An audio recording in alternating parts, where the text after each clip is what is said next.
speaker, the concept of universal human rights are entirely built around an idea that they should be individualized, around an idea that they should be westernized, and are around a system that do not allow for people who have different cultural beliefs and different hierarchies within their religions, within their cultures, and within their communities to accurately reflect the things that they believe are most important in their lives. On side affirmative, what you will hear is that that is completely unacceptable, that rights should be driven by the people living in their communities and the values that they hold most dear to them. We do not believe it is possible to universalize human rights, and that is the case that we will bring forward from the affirmative today. I'm going to talk to you about the conception of universal human rights as they exist now and why they are particularly flawed, and then we're going to look at the world as it exists without a conception of universal human rights, why we think that leads to better instances of things like intervention where people claim to be intervening to protect particular human rights that no one in that country wants them to come in and enforce. Okay, what is the context for this debate?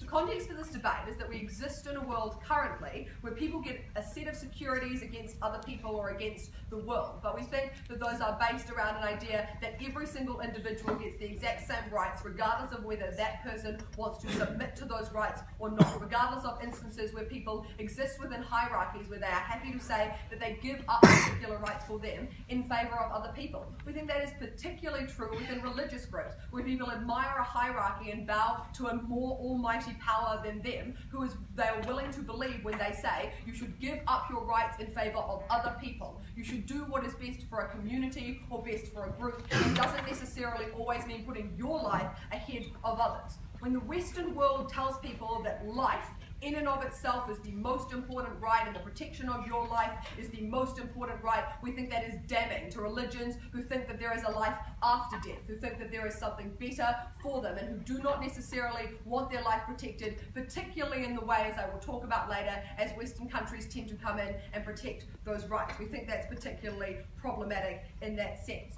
But moreover, we actually think they've been individualized, and that does more than just harm religions. It harms particularly left-wing countries where there is an emphasis on community-minded ideas and the community working for the best of other people. I don't know what Nick's problem is yet, but I think it's a stupid one.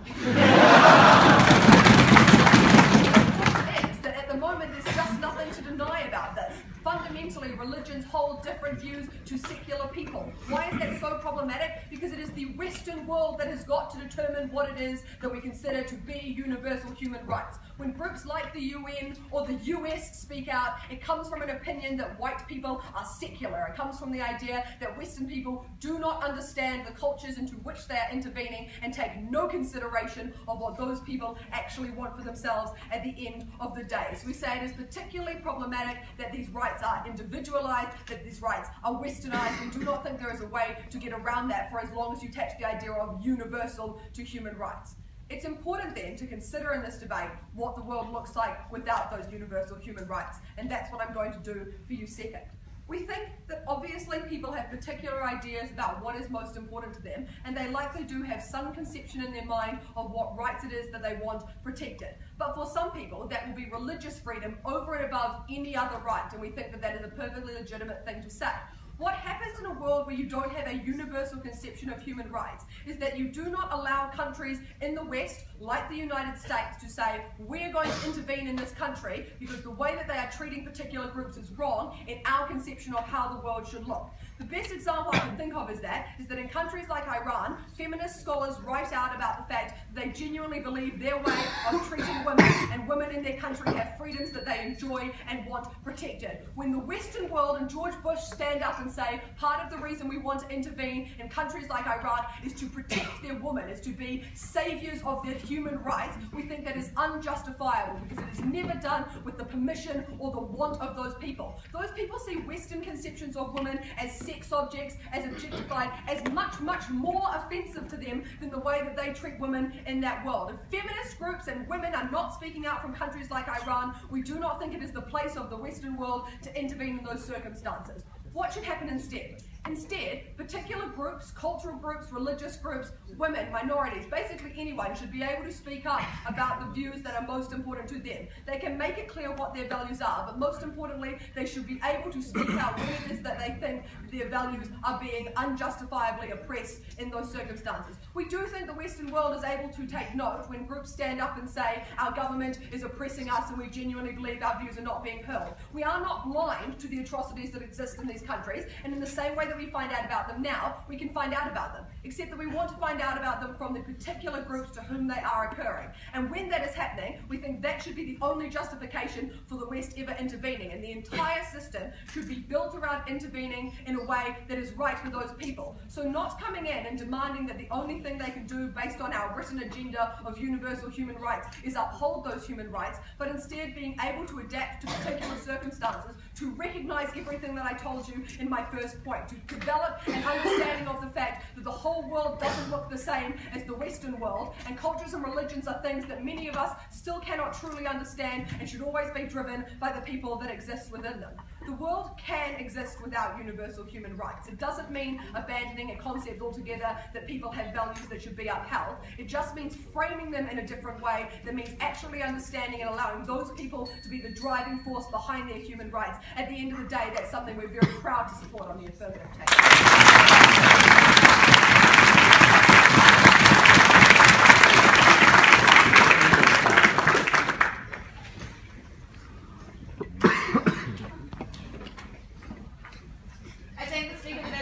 Now I'd like to welcome the first speaker from Victoria Wine, Nick Gabby.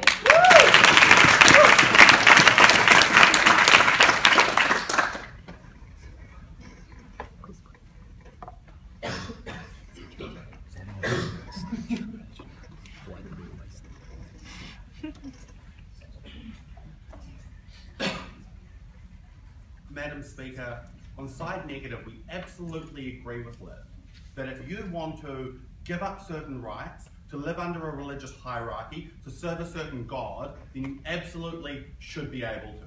The problem with their case is that that isn't the situation for people living in Iran, right? They don't actually get any kind of choice, any kind of ability to voluntarily or choose to live under that system or to give up any sort of autonomy themselves, right? That autonomy is taken from them. We don't think that any of that logic holds. This is our case logic on this side of the house. We think there are core rights that we think that when we protect them, humans flourish better. When we respect their autonomy, humans self-actualize better. And we absolutely feel that the international community should support those rights for the benefit of people all around the world.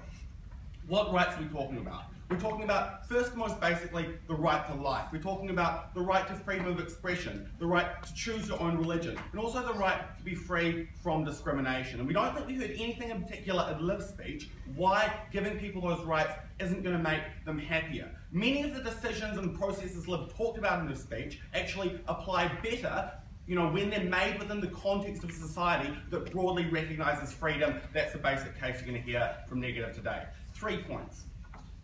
First of all, we want to stand up here and say that sometimes cultures get things right and sometimes cultures get things wrong. We're happy to defend that on this side of the house today.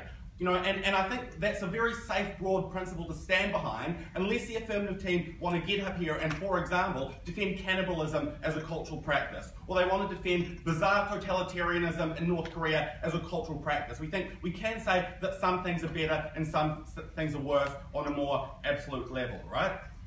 And so what we say is that generally also we're willing to go a step further than that and say that generally we think that we need the things that are right in this particular case are protections of broad individual rights and broad autonomy, right? And we actually don't believe that that comes at the expense necessarily of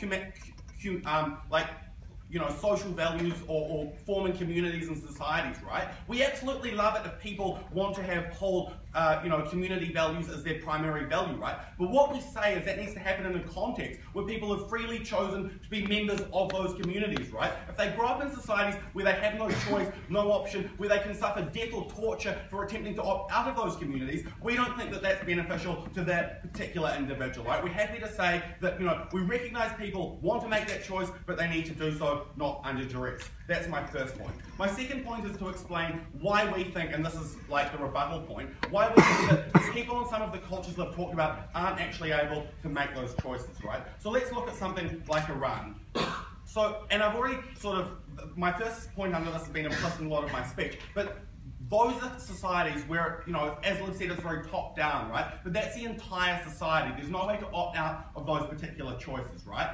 But to go a step further, let's say, for example, that there is someone in Iran that is genuinely a conservative Shia Muslim, that if you go up and ask them and they say, yes, I absolutely want to live in that society, we still don't think that that is truly necessarily an uncoerced choice, right? Because we say that when you have a society where there's no freedom of expression, where there's no opportunity to present any alternative to that particular viewpoint, where from birth they've been inculcated with a particular viewpoint, we don't think in any meaningful way that's something that we can necessarily say reflects their true wishes or their true desires, right? We think in a society where we have a plurality of religious beliefs, where people can actually express what they think is right or wrong, where actually, you know, annoying Mormon missionaries are allowed to come up and knock on your door. We think, and that's the context where people can say, yes, I want to live in a very conservative Muslim community, or I want to live in a very conservative Hasidic Orthodox Jew community, right?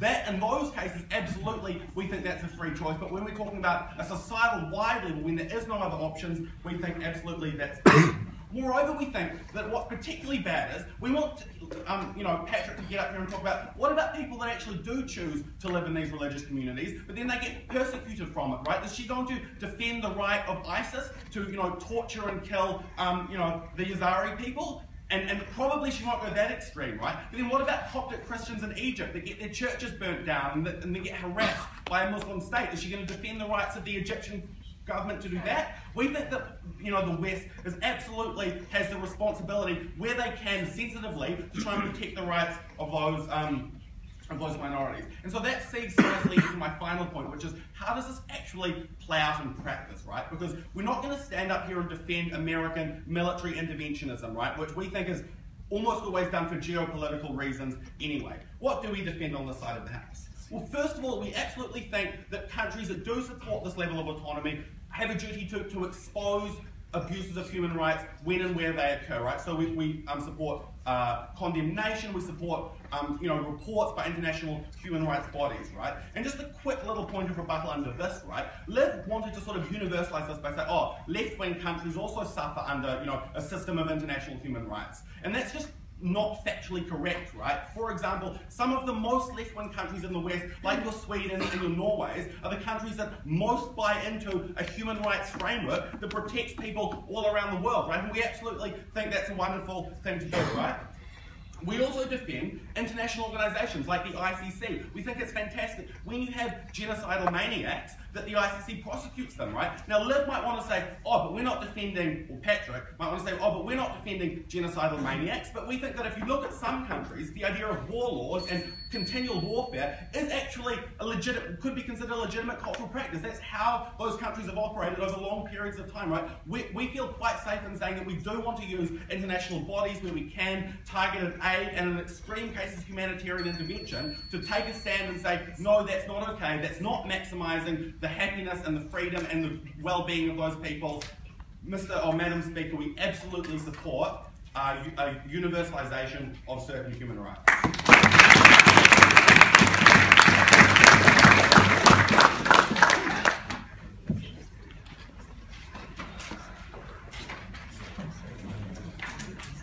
I thank the Speaker for that speech, and we'd now like to welcome the second Speaker for the affirmative team, Patrick.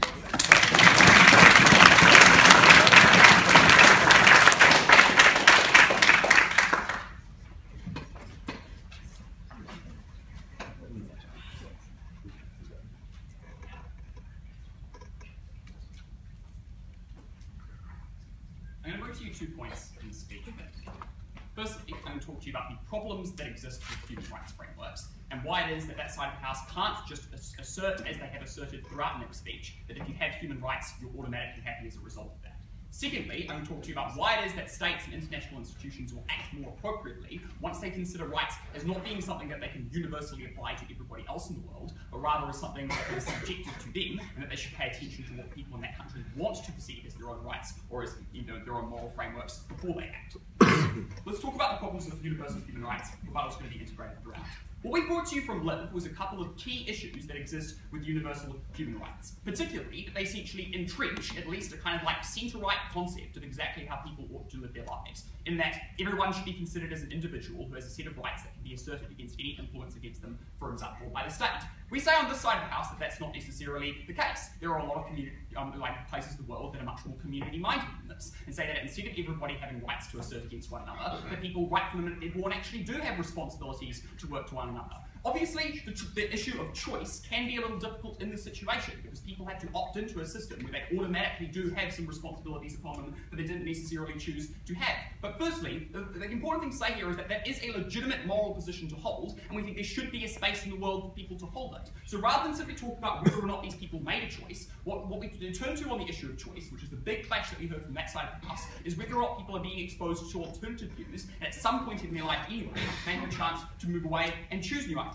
This is where their case broke down. This is their opposition to the kind of community-mindedness stuff that we talked to you about, was to say that it robs people of choice. But they never explained why it was that the existence of universal human rights actually gave people more choice. Because as far as I can see, this consists of one international institution like the UN saying this is the UN Charter of Human Rights, these are the human rights, and nobody is allowed to have any choice over what they feel about those human rights, because they must have those particular kinds of rights. We say on this side of the house that we support a spread of ideas, but our model actually makes that better, because if the international community in general and countries in the world think of their own conceptions of the world and rights as being subjective and not objective, they'll be more likely to allow new ideas to come into that country and start infiltrating into them. And look, I can't promise that North Korea is going to do that, but if they actually subscribe to our worldview, they would start to not put propaganda in front of their people's eyes and instead say there isn't just one set of ways in which people should live their lives, but instead that they should subscribe to us. We're not going to defend North Korea, we're going to say that more ideas could get into there if they did, and that if North Korean peoples actually subscribe to those ideas and said, actually we don't like this totalitarian community-mindedness, excuse for community-mindedness as they live in, then we'll respond to that. But it's them who can make that choice, and we shouldn't be making that choice for them. The second point that we brought to you here is that there is a cultural focus that exists within universal human rights. Essentially, that the rights themselves are Western-focused, given the fact that individual human rights were made by a couple of English philosophers yarning on about ridiculous stuff like the state of nature, but also furthermore that rights within international institutions tend to be dominated by Western voices who decide what international institutions say are the rights that must apply to all people. The response from that side of the house was absurd. They essentially said that people who live in non-Western countries can't make decisions about their own lives because they've been exposed to religion and culture. White people also have religions and being influenced by the fact that you've grown up in a community with a particular kind of perspective and one that's enforced that on you. It's very hard in a community like our one not to think in terms of individual rights and not to think in terms of the way that Christian people live. So we don't think you should be judging them for that, but rather you should be recognising that your system of rights isn't any better than theirs is. We say on this side of the house that if you belong to a religion that is more community-minded, that's perfectly legitimate. The only actual substantive benefit that we could ever point to for rights is just the idea that if you kind of had a right to life, you'd be stoked about that. But on this side of the house, we're not supporting communities that just kill people. We're not supporting communities that genocide everybody, because presumably the people who are being genocided don't want to be genocided. We're supporting groups that actually go in and defend people when they are calling out for that. And we think that generally they'll call out for the things that you think they want, and so therefore we think that that benefit stands under our model anyway. So look, we think there are serious problems with human rights. We think they do focus on issues like everybody must have a certain set of economic and political rights that the state just simply can't interfere with, and people are born without any responsibilities to anybody else. And we say that that's problematic and we shouldn't be working with that. So secondly, let's talk about why states and international institutions change their behaviour in a good way. What we told you is that states can only justify international relations actions under our conception of the world on the basis of the words and decisions of the population that actually exists in that country. Because they don't have a conception in their mind of a universal set of rights to apply to those people in order to intervene in that regard. What that assumption means is that groups within that country are empowered to stand up and say that if we start talking about the issues that we are interested in, then we can do something about that. We brought to you the example of Iran, where there is a perfectly legitimate viewpoint expressed by female scholars in universities in Iran that Western systems are really consumerist and turn women into like painted up dolls that are sold on a market, whose images are sold on a marketplace, and that's bad for women. We're actually okay with that viewpoint. We don't think that insisting that women must subscribe to a kind of Western rights that enforce that is a good thing. And we think this is particularly important in a number of various different situations, because it means that we don't intervene where we shouldn't. We don't walk into countries and say, well, we're here to protect your women, when actually, frankly, those women know for themselves that they don't want George Bush to rush in and protect them. But we don't think this extends to crazy shit that they accused us of, not stepping in to protect populations that are being genocided. We think that that was a ridiculous straw man of our case. We also think, if I can read my own handwriting, that we encourage people who aren't in the West to stand up and actually make actions as well to help people who support opinions that they help with. Because currently, a nation that is not subscribing to Western values wants to say, I want to help out another country, it's difficult for them to do that if you're enforcing a system of rights and ideas that aren't ones that the United Nations say are acceptable. Look, Madam Speaker, there are serious problems with universal human rights. They essentially proclaim that Western ideas about rejecting community-minded living are wrong. We say on this side of the House we should scrap them.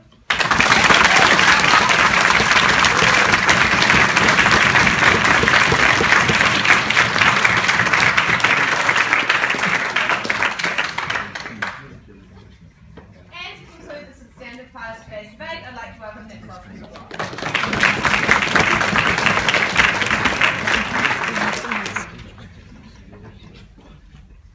I think when the Otago case was weakest was when they were trying to talk about actual examples. They wanted to talk about the view of women in Iran. What we wanted to hear about is the position of homosexuals in Iran who are stoned to death, who are hung in the streets if they are found to be committing homosexual acts. I want to hear how they meaningfully consented to that society, or whether they had no choice because they were born in a society which rejects the immutable traits that they were born with and they had no choice about. And that's the focus of international human rights, ladies and gentlemen. It's not about oppressing religion. I would point out that freedom of religion is a universal human right. Right? It's not about trying to dictate whether societies redistribute wealth or because this is some sort of centre-right conception. That is insane. Okay, two key questions. The first is, to what extent can people meaningfully choose? Actually, I have a third. The second is, how do we create diversity within societies which is legitimate? And the third is about what does this actually mean in practice, right? Because the first thing they said was, look, Patrick shifted when he said, look, we agree that there needs to be some choice of view within societies. We don't support dictatorship. But what we say is that, once you have that, once you have some sort of marketplace of ideas where people can choose, they can freely opt in to these sort of oppressive societies. The first thing we'd say is that often the culture that they want to defend and the opposition to views like freedom of expression, which is a universal human right, is that is an incorrect cultural conception, right? For instance, in North Korea, if you want your freedom of expression, you are going against North Korean culture because you are betraying the revolution. And that is the position in a vast majority of dictatorships, right? The position is that you're choosing between freedom of expression and the ability to at all critique that culture or your human rights. And so those two things are fundamentally incompatible, right? They can't have this choice and opting in and ability to choose whether you like that society and still defend universal human rights. And that's what the focus of human rights is, right? We send elected people in to ensure the elections aren't rigged, right? We try to ensure that minorities are able to get a voice. We don't try to get regime change in Iran as part of that system, right? Their focus has just been on ridiculous things. Well, okay, what about the women in Iran? The women who take this position that the West is too consumerist? That's totally fine, right? That's a debate that rages on within the feminist movement, both in Iran and in the West. Here's what I want to ask you guys. What about the women in Iran who object to the burqa? What about the women in Iran who object to female genital mutilation, say that that system is fundamentally against the rights of women? They don't get a say, right? They don't get a say because the Iranian government is saying that there is only one correct feminist position. And it's all good if you want to defend their position and speak for them and go into that university, and that's totally legitimate point of view. But you can't have choice when that is the only point of view that is allowed. And that's what occurs within these sorts of societies. That's why we need universal human rights in order to defend this sort of thing. What about freedom of religion? Because they said people want to opt in to religious communities, and any sort of universal human rights is trying to attack that. Here's the example that they weren't able to deal with though, and this is what we actually focus on in the international community though, is because the state is the unit of decision in this case far too often, right? The state is the one that is dictating policies. And yet, within states, there are different religious groups, right? We think it's fine if you want to be a woman in Iran, but what if you want to be a Coptic Christian in Egypt, right? Because their logic should apply to the Coptic Christians in Egypt too. And the thing about minority groups is that they don't have control over the state. They don't have control over those policies. What we focus on in universal human rights is saying the Coptic Christians should be able to practice their religion just as the Muslims in Egypt are too, right? And so we try to focus on defending them. We say like, right, how much harassment is there of these communities? Are they able to practice their religion freely, or does the government subtly crack down on their ability to turn up to church every morning, right? We want more of those sorts of reports. We want more of those sorts of focus. But their position essentially does not stand for the rights of communities. It stands for the rights of the state, right? It stands for the rights of the state to dictate what that culture is and to impose it on everyone, regardless of whether they're from the majority or the minority. Finally, let's talk about the actual position in terms of what we actually talk about here. Because we think that there are actually a vast majority of good things that the UN is able to do. The first thing we point out is that the UN is made up of almost every state that exists, right? That means that it doesn't just enforce the culture of one norm, it enforces the culture of the international community, right? And often that is something that's done by consensus, right? Like genocide in Rwanda, for example. No one in Africa thought, well, Africans just have a different culture. That means killing people in a religious minority is acceptable, right? And so that was an act which the community said, there is a violation of human rights here. We have to step in. And we wonder why, just because they're the majority who live in that state and buy into that culture, if they think that's acceptable. The second thing is, we think that transparency is good in actually reducing power. Because what we say is, you look at embarrassing North Korea through reports into North Korean torture. You look at China, where we continually try to monitor the status of groups like the Falun Gong. We try to monitor whether state elections are rigged or just essentially controlled by the central party. And we think that given that that is an international value, which China probably in principle accepts as probably a good one, but there are powerful interests who don't want to enforce it because they want to maintain their power, we are able to embarrass them into minor reforms, right? We are able to move towards societies which better respect human rights. Ladies and gentlemen, the reason their case fell apart is because they didn't want to attack human rights, they wanted to defend communities. The two are not mutually exclusive, but at the end of the day, if you don't have meaningful choice, you don't have anything. We're very proud to oppose.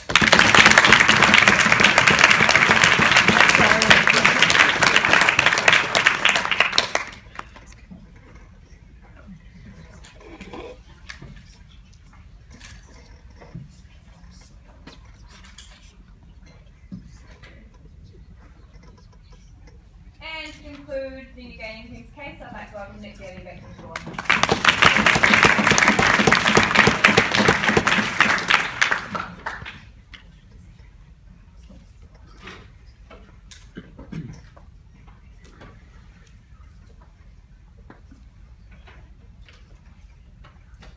Madam Speaker, the reason that Victoria have won this debate is because all the values that they wanted to talk about as being good best flourish under a system that protects a certain level of human rights. Two questions in this debate. First of all, can we actually identify and defend an international system of human rights as being something that we think is objectively good? And then secondly, do we actually create benefits through the international enforcement of these rights? On the first question, and I think the big problem with the affirmative case here is that even throughout all their rhetoric and their banter, underlying their case was still this idea that choice is a good thing, that people's ability to opt into particular types of communities is a good thing, right? And so that's where they've absolutely fallen down, because what we're defending isn't the idea that Milton Friedman was absolutely right. What we're defending is the idea, even though he might be right, what we're defending is the idea that freedom of expression is a good thing, that freedom of religion is a good thing, that ultimately, to best self-actualize, individuals need a degree of autonomy, right? We absolutely think that for some people, acting within communities or hierarchies or various cultures is a good thing, but we don't think that it's best enforced on a statewide level because that absolutely takes away choice. what did we hear from them? Well, the first thing we heard was, oh, well, we also don't have choice in marriage because people grow up with, in particular cultures. So, I mean, that's true as far as it goes, because obviously we can't have absolute choice. People always have influences growing up. But what we can do is allow those people to hear alternate viewpoints, which is what I told you at first. We can allow Mormon missionaries to knock on the door. We can allow Scientologists to send me annoying packets of information in the mail. We can allow the annoying, campus life people to hassle you when you're on campus, right? And so we allow people the opportunity to question those values they've grown up with. That doesn't exist in the societies they want to defend, because all those people that I previously mentioned will get thrown in jail. And then we had this bizarre point from Patrick being like, yeah, but we can get like a marketplace of ideas on an international level to find out which one's the best, right? Like, even if you're right, and we could have a better system of making people happy and organising the world than a system of international human rights, you know what would be the best way to find that out? I think it would be a system where we could have open debate and discussion, right? Because human rights do change, right? We do reevaluate the rights we want to protect. We protect gay people much more than we used to. But where did that change actually occur? It occurred in situations where gay people can stand up and say, hey, what's happening isn't okay. We don't think that change is going to happen in the types of societies they want to defend. That's why principally we win. What about the practicalities, right? We absolutely don't think that once we ignore international human rights, military interventionism is going to disappear. Why? Because as we told you, a lot of it has nothing to do with human rights. It's all geopolitical. George Bush was primarily interested in 9/11 and weapons of mass destruction and about shoring up Republican support, right? We think that the type of interventions we're supporting, like international pressure, like international organisations, we think that that's always going to move the ball in the right direction. It's not perfect, but we think with time, absolutely we can deliver more choice, more autonomy, and more happiness to all citizens of the world we oppose.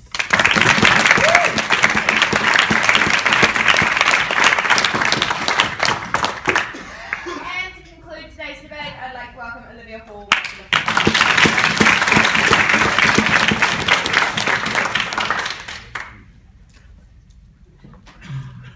Madam Speaker, the framework of this debate is one that asks what makes people happier and what allows people to express views in a way that makes their life more fulfilling. At the end of the day, we genuinely believe we have showed you that under the affirmative side of the House, people get control over the things that are forced upon them, and that is much, much better. That's why there are crazy examples of people like homosexuals in Iran who get hanged never stood up in this debate.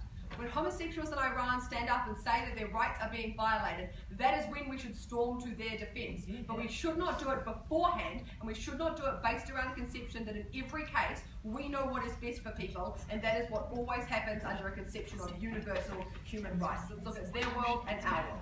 What happens in their world when we rely on a conception of universal human rights?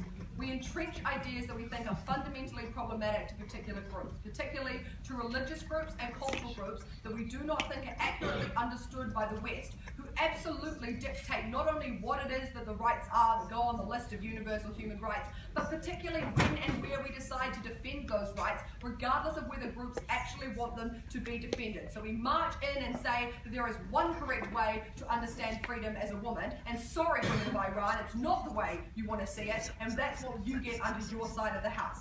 They said they make people's lives better, but they never showed you why being given a list of random rights at birth that don't accurately reflect the values that you develop as you grow up make you any happier or make your life any better. That is where they fell down in this debate. We don't say that giving you that list allows you to flourish. It forces you to conform, and it doesn't work in a world where we have such a strong idea of what those rights are. They don't adapt and change the way Gabby wanted to think. We haven't adapted our idea of what freedom is to women based on what Iran want. We still storm in there and tell them we know whether or not you can wear the burqa, instead of allowing multiple voices to flourish between the different groups of women that want to wear the burqa and don't want to wear the burqa. Under our system, both of those ideas are legitimate and they both get held. This is why our world is better.